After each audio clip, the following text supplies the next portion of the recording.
In this lesson, we're going to do one-step equations with multiplication and division. It's important that we can identify which operation we see, whether it's multiplication or division. In 7.1 and 7.2, we were using mainly just addition and subtraction, inverse operations. Now we're going to start seeing what multiplication and division look like. Okay? In the first question, I see we need to solve for a. We need to get the a all by itself. So for number 1, it says 5a equals 100. 5a, so right here, these two together, this means multiplication. When they're right next to each other, it means multiplication is happening. Well, we want to do the inverse of multiplication. We want to do the opposite of multiplication, which is division. So what we're going to do is we're going to divide by 5 on both sides. And what we're going to do, it's going to look like a fraction. Now, this is going to be a little bit different for us, but bear with me, okay? And we are going to 5 divided by 5. Well, 5 divided by 5 is 1, and then we still have our a, okay? And 100 divided by 5 is 20. Now, this looks a little crazy because we have 1a equals 20, and it doesn't really look like the a is by itself, but it is, because 1a is really just a equals 20. You might remember from when we were combining like terms, when a variable doesn't have a number in front of it, the coefficient is really 1. So we don't have to write the 1 when we have a 1. So normally we just cross it out and say a equals 20. Okay? Let's do example 3. We have 7n equals 11.9. So 7n, I see multiplication, so I'm going to divide by 7 on both sides. Okay, we know 7 divided by 7 is 1. They cancel out, leaving n by itself. And now, on the other side, we might have to do a little bit of side work. I'm going to do my long division on the side. 7 goes into 11 one time. 1 times 7 is 7. Remainder 4. Bring down our 9. Add our decimal. 7 into 49. 7 times 49, 0. So 11.9 divided by 7 is 1.7. Now you can always check your work by saying, okay, well 7 times 1.7 must give us 11.9. A lot of these questions are very similar, and let's go to a word problem. We have an egg carton holds 12 eggs. That sounds important. Let's circle it. One day, a farmer gathers this many eggs, 8,616. Write and solve an equation to find out how many cartons are needed for the eggs. We need to figure out how many cartons we need. Okay. So we're good at this because we can always define our variable first. I'm going to just use X like I usually do. You can use any letter. You can use E for eggs or C for cartons.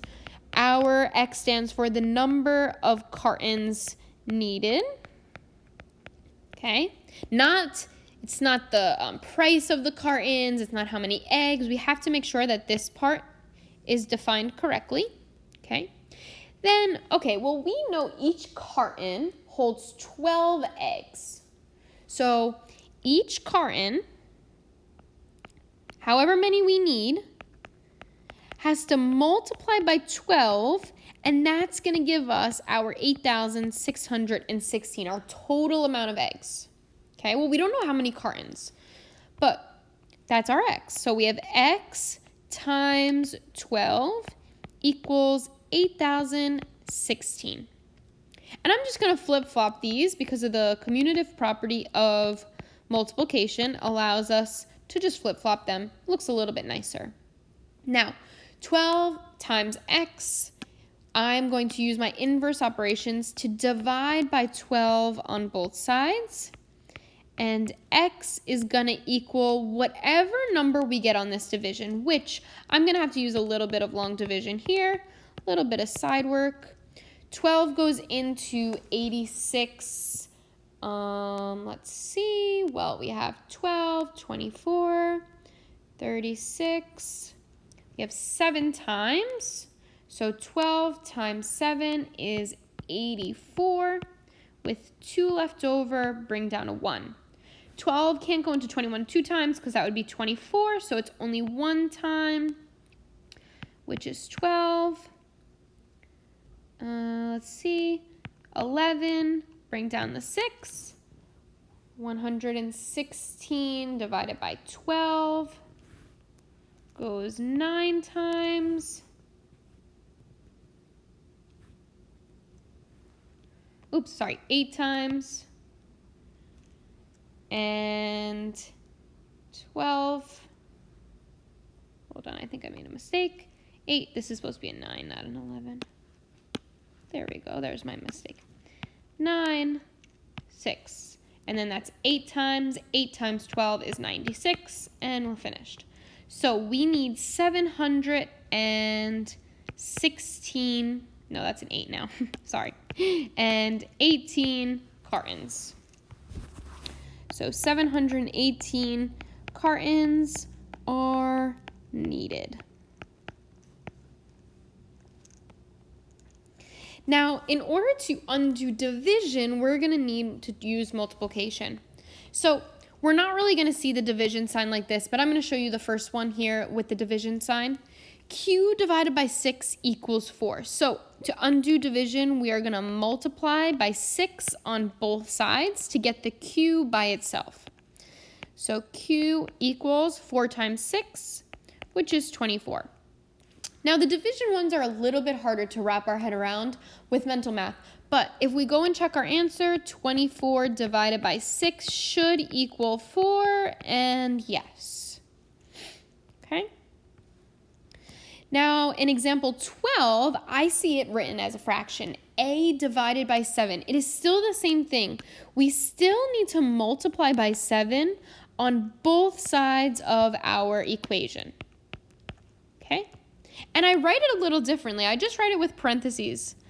What that does is it crosses out our 7s, leaving us with a, and 63 times 7, which is 42, 43, 44, 441.